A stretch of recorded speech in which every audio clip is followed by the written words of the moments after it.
Prepare-se para descobrir segredos que você jamais imaginou sobre Jesus Cristo. Você sabia que existem conhecimentos sobre ele que foram ocultados deliberadamente? 5 conhecimentos profundos, revelações assustadoras e até chocantes que não estão na Bíblia como a conhecemos hoje. Essas verdades mexem com a essência da nossa existência, questionam aquilo que sempre foi ensinado e desafiam o entendimento comum sobre quem Jesus realmente foi. O que aconteceria se eu te dissesse que esses ensinamentos poderiam mudar a forma como você enxerga o mundo espiritual e sua própria fé? Imagine a sensação de descobrir algo tão poderoso que poderia abalar as fundações daquilo que você acredita. Isso é o que você está prestes a entender, e eu te garanto, o que vem a seguir pode não ser o que você espera. Fique comigo, porque nos próximos minutos vamos mergulhar em uma jornada intensa e reveladora. Agora pense comigo, por que esconderiam esses conhecimentos? O que poderia ser tão transformador, tão impactante, a ponto de serem varridos das Escrituras e guardados longe dos olhos do mundo? Não é intrigante imaginar que a verdade sobre Jesus, aquele que moldou o curso da história, possa ser muito mais profunda e misteriosa do que aquilo que nos foi ensinado? A verdade é que esses conhecimentos perdidos tocam em aspectos espirituais tão poderosos que poderiam ter alterado completamente o caminho da humanidade.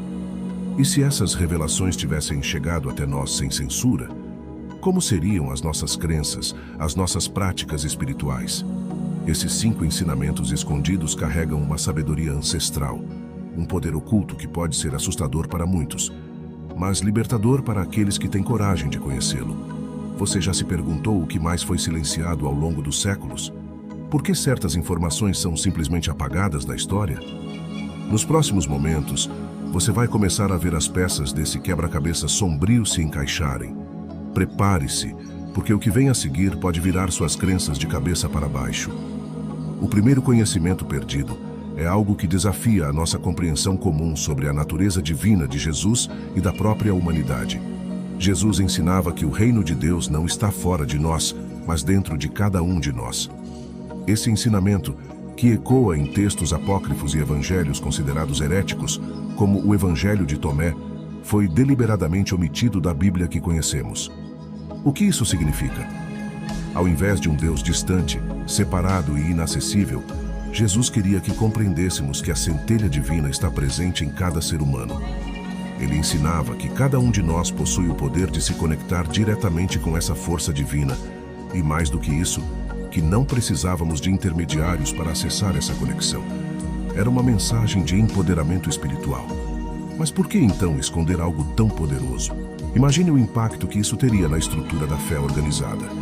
Se o poder e a divindade estivessem acessíveis a todos, como as instituições religiosas lidariam com a perda de controle sobre a espiritualidade das massas? Essa é a razão pela qual muitos acreditam que essa verdade foi apagada das Escrituras. Ela dava às pessoas o poder de serem autossuficientes espiritualmente, sem depender de dogmas ou autoridades religiosas. Quando Jesus disse, "O reino de Deus está dentro de vós", ele estava revelando um caminho espiritual muito mais profundo do que apenas seguir regras e rituais. Ele estava apontando para o desenvolvimento de uma consciência elevada, onde cada pessoa seria capaz de acessar o divino por meio de sua própria jornada interna. Esse ensinamento não era sobre seguir uma religião, mas sobre a realização espiritual individual, algo que muitas vezes foi sufocado ao longo dos séculos. Esse é o primeiro conhecimento perdido. O poder espiritual dentro de nós foi encoberto, desviado para fora, quando, na verdade, a verdadeira transformação vem de dentro. Ao compreender esse primeiro conhecimento, somos forçados a repensar nossa relação com o divino, e até mesmo com o conceito de salvação. Jesus não estava apenas apontando para um futuro celestial distante, mas para um despertar espiritual presente e acessível agora. Isso muda tudo. Significa que as barreiras entre o sagrado e o profano não existem, e que a separação entre nós e Deus é uma ilusão criada ao longo do tempo para manter o poder nas mãos de poucos. A ideia de que Deus habita dentro de nós, que a divindade é inerente a cada ser humano, é revolucionária. Pense nas implicações disso. Se realmente aceitarmos que temos dentro de nós o poder divino, como isso afetaria nossa maneira de viver? Nossas escolhas diárias, nossas relações, nossa moralidade? tudo seria impactado. Não haveria mais necessidade de buscar fora o que já existe dentro. E é exatamente essa autonomia espiritual que muitos acreditam que a Igreja, ao longo da história, tentou evitar.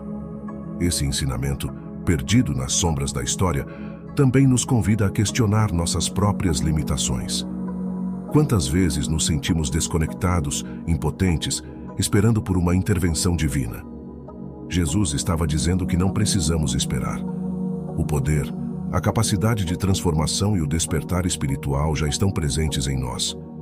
Ele queria que soubéssemos que somos capazes de nos curar, de encontrar a paz interior e de nos conectar diretamente com o divino. Essa verdade foi abafada porque tira a dependência de instituições e líderes religiosos, devolvendo às pessoas a responsabilidade de sua própria jornada espiritual. E essa autonomia, esse empoderamento, pode ser assustador para aqueles que sempre acreditaram que o caminho para Deus passa por regras impostas e autoridades externas. Então, o que faríamos se realmente acreditássemos nisso? Se colocássemos em prática esse ensinamento perdido de Jesus, como mudaria nossa vida? Essa é a questão que cada um de nós deve refletir. Afinal, se o divino está dentro de nós, o que nos impede de acessar essa verdade agora mesmo? O segundo conhecimento perdido de Jesus é igualmente profundo e talvez ainda mais inquietante. A ideia de que a morte não é o fim, mas apenas uma transição para outra forma de existência.